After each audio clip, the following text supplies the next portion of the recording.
All right, so last weekend was WrestleMania 37, I think.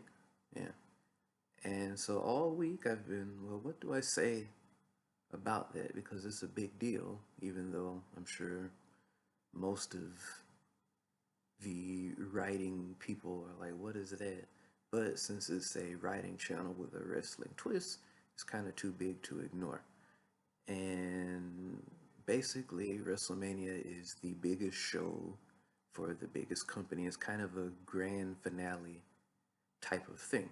So, pretty much, usually all the storylines that they have going into it are resolved. And so, my channel's still kind of new, so I was like, well, I don't think I want to talk about big finales just yet. And then but I watched it and I noticed that something had happened.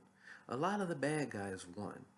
Like, when it came to matches that were about personal grudges, the good guys won. But when it came to the championship title matches, a lot of the bad guys won.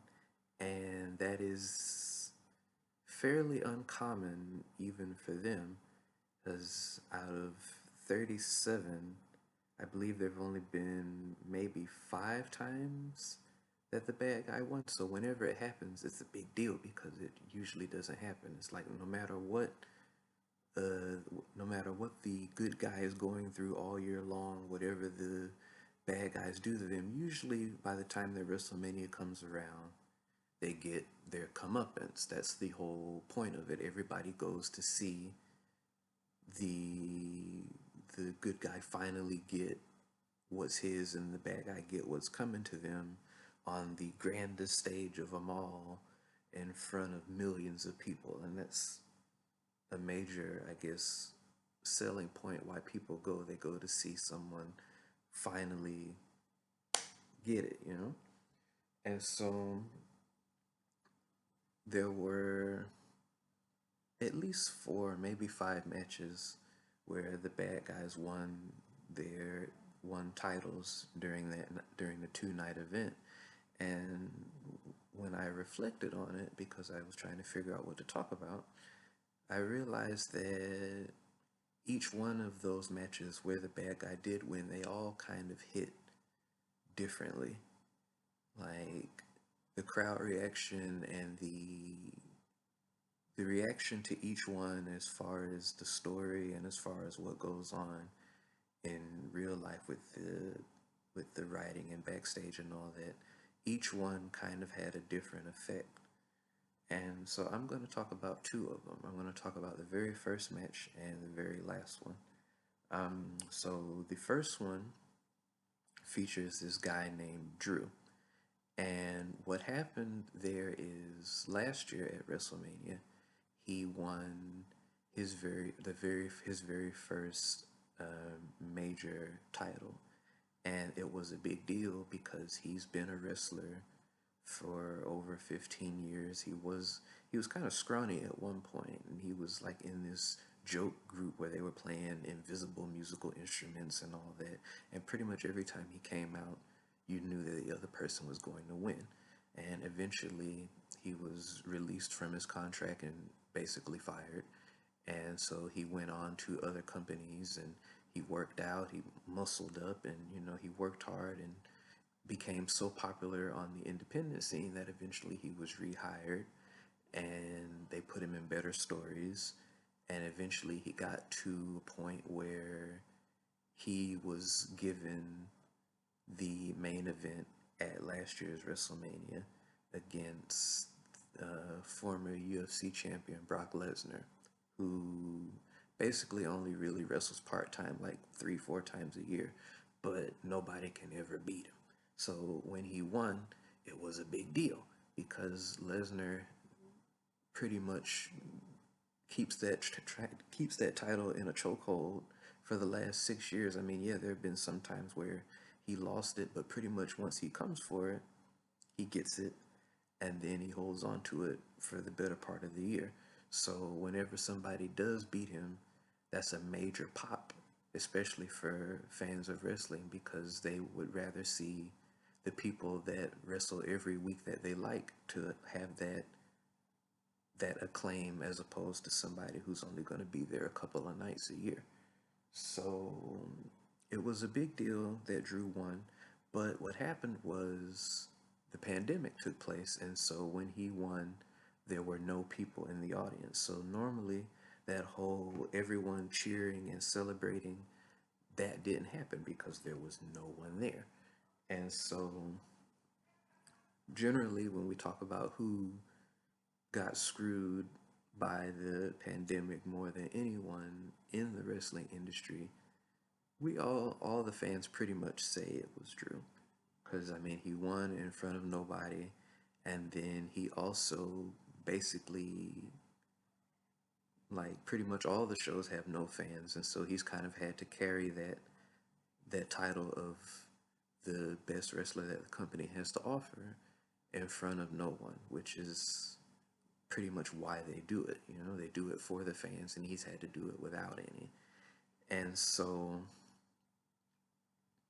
he did lose it twice this year. One time was kind of random. We don't know why that had happened. It happened about after about 6 months. He had lost it and then won it back a month later. And then 2 months ago, yeah, 2 months ago, he lost it to a special cash-in stipulation. And so that was and then he didn't get it back. And so he lost it to the guy who used to be, I think, Mike on the Real World in the 90s, if you've ever seen that. And so he lost it, and then for whatever reason, instead of getting a rematch, he ended up in some kind of grudge thing, and then that led into this WrestleMania where he finally did get his rematch, but he didn't win. And it was really weird because the guy that he lost to this time was a guy named Bobby. He was in this group where it was like four black guys, and they were basically just beating up everyone. So they were technically bad guys, but at the same time they were the most popular thing on the show. Pretty much whenever you read comments and whatever, they're like, this is my favorite part. So they were the bad guys, but if there were people there, they would have been cheering. So without fans there, they could kind of play this bad guy role, and without the live reaction from fans, which is a big part of wrestling, they could just kind of do, the writers and things, they could just do whatever they want to do because they don't have to worry about the fans changing it by not reacting the way they're supposed to react. So basically, Drew got was a joke for years and years and years. He got fired, he worked hard, he came back, he rose to the top, won in front of nobody, and is the first to ever have to suffer through that. And then he basically helped carry the company through the entire pandemic and lost two times on some nonsense. And then when it was finally time for the fans to come back and he could win it back, he didn't. So that was the first match. And then the second one featured basically this guy named Edge who had a career ending neck injury almost a little over a decade ago, roughly. And so he won a title at WrestleMania, and then he had to retire the next night because they realized that there was something wrong with him. He could die if he kept wrestling, so he had to give it all up. But you know, the body heals over time, and so naturally, at some point, I guess he was going to the doctor to get it checked, and they were like, you know what? This looks pretty healed. And so he was able to come back, and he came back at an event before the pandemic, and so nobody knew he was going to return, and the crowd went crazy. In fact, they went crazy for him this time because this was the first event to have people back in, which is why having Drew lose was also kind of weird because, I mean, he was robbed of winning in front of people, and then when the people finally come back, it seemed like they were going to, make up for it and then they didn't. And then the same thing kind of happened with Edge, where he won his main event championship match, and he didn't win either because he was facing off against this guy named Roman, who is basically the person that the company stands behind the most.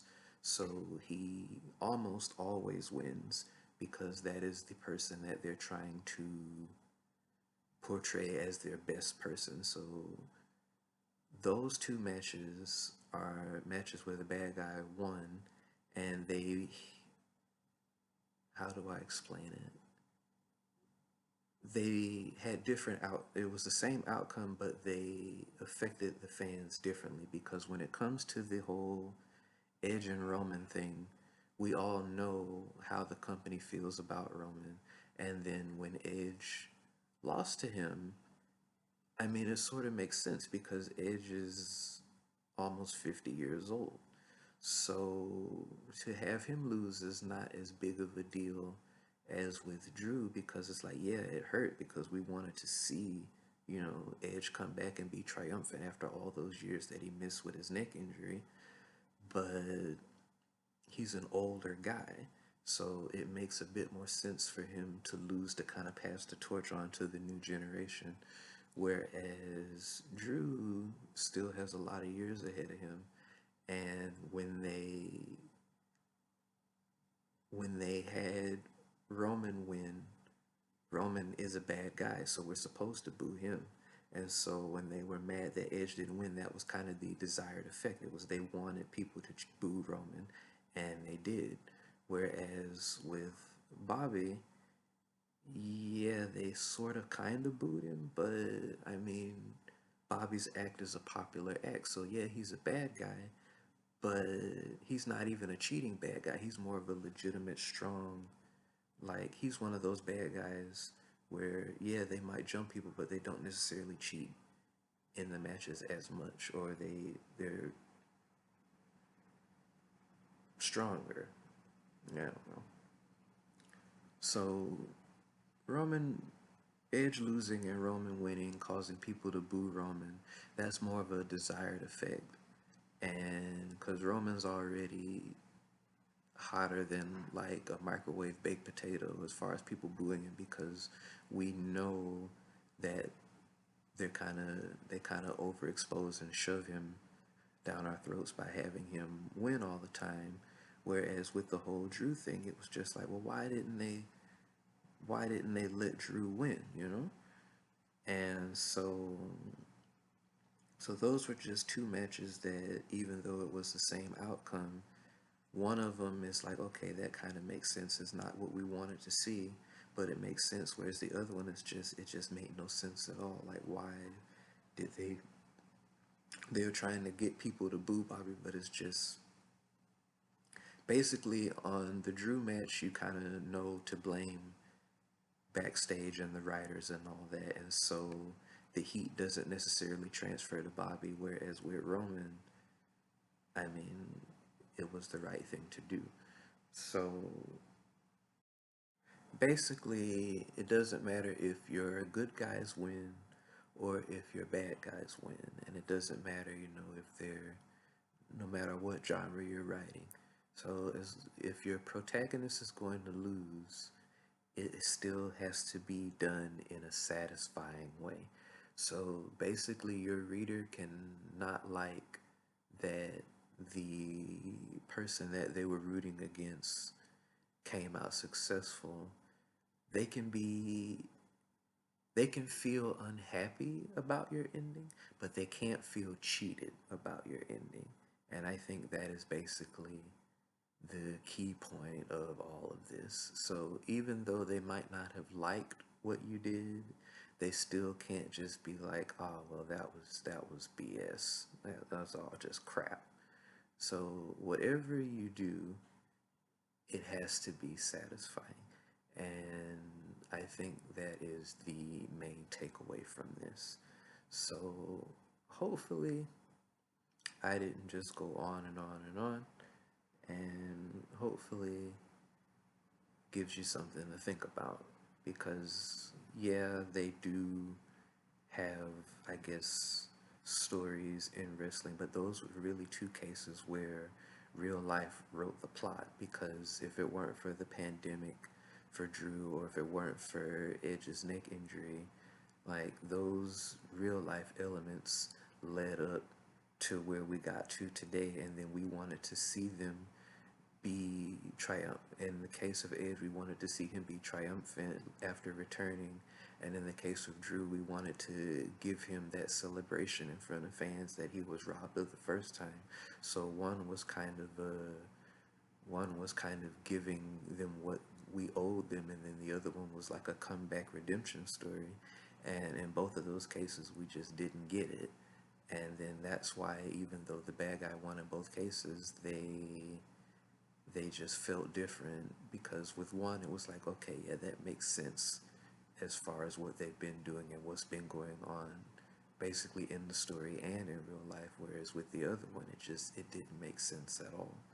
So in one, we didn't like how the outcome was for either, but in only one of those cases did we really feel cheated. And poor Drew. All right, well that's all I have to say about it. So hopefully it gives you something to think about. You know, the good guys don't have to always win, but just make sure that whatever you're doing, whoever is coming out successful in your stories, make sure that it is a satisfying outcome. All right? Cool.